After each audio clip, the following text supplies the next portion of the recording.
চট্টগ্রামে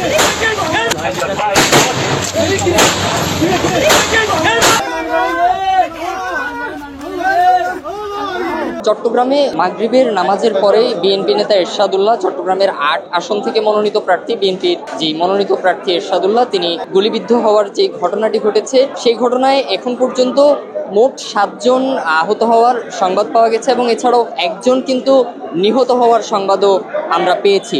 নিহত ব্যক্তির স্বজনরা এখানে আহাজারিতে একেবারে ভেঙে পড়েছেন।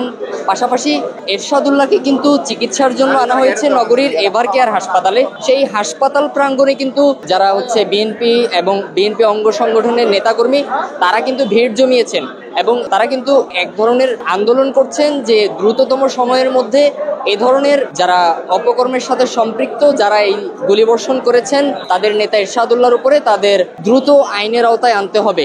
আজকে যে এরশাদ ভাইয়ের সাথে এরা চলে আসবে এটা আমরা কল্পনা করিনি। এরশাদ ভাই যখন হেডমাস্টার সাজ্জাদের ভাইদের নিয়ে চারিদা তলিতে অনেকক্ষণ ছিল ওরা ওখান থেকে প্রস্তুতটা নিয়ে আসছে। এরশাদ ভাইকে মারতে চাইছে না আমার ভাইকে সাথে ছিল, যদি এরশাদ ভাইকেও মারতো তাহলে এরশাদ ভাইয়ের গায়ে অবশ্যই গুলি রাখতো। লাগে চিটা লাগছে গুলি সব আমার ভাইয়ের গায়ে, খুব কাছ থেকে গুলিগুলো করছে। আপনি ছিলেন? হ্যাঁ ছিলাম। ঘটনাটা কি ছিল? মানে আপনারা কি নামাজ থেকে মসজিদ থেকে বের হওয়ার পরে নামাজ পড়ে এরশাদ ভাই বের হয়েছে মাত্র। ওই যে লিফলেট বিতরণ করার জন্য আমি আমার ভাই এলাকার আরো লোকজন দাঁড়াইছিলাম। ওনার সাথে যারা আসছে এখান থেকে কয়েকজন, আর নোহা যেটা আসছে পিছন থেকে ইমন, রায়হান, রাউজানের রায়হান, ইমন, আমি দূরে ছিলাম ওই জন্য আমাকে মারতে পারেনি।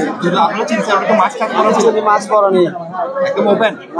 হেডমাস্টার সাজ্জাদের ভাই জসিম, সেগুন যারা কিছুদিন আগে বের হয়েছে মার্ডার মামলার থেকে।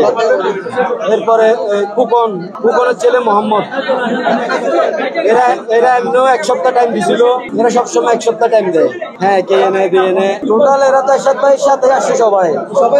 আমি যাদেরকে চিনছি, যাদের হাতে অস্ত্র দেখছি, যাদেরকে দেখছি তাদের কথাই বলতেছি। এই সকল ঘটনার সাথে কিন্তু স্বৈরাচার কিংবা পতিত আওয়ামী ফ্যাসিস্টরাও জড়িত থাকতে পারে বলে তাদের ধারণা। তারা বলছিলেন এই সকল ঘটনার সাথে যারা সম্পৃক্ত ছিলেন তাদেরকে দ্রুত খুঁজে আইনের আওতায় আনতে হবে। বর্তমানে কিন্তু এরশাদুল্লাহ গুরুতর আহত হলেও শঙ্কামুক্ত রয়েছেন। তার একটি সফল অস্ত্রোপচারের পরে ডাক্তাররা সেই বিষয়ে গণমাধ্যম কর্মীদেরকে জানাবেন এমনটাই বলছিলেন।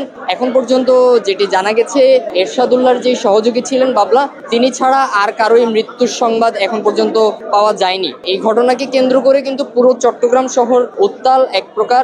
যারা বিএনপি সমর্থিত নেতাকর্মীরা রয়েছেন তারা সকলেই হাসপাতাল প্রাঙ্গণে ভিড় জমিয়েছেন।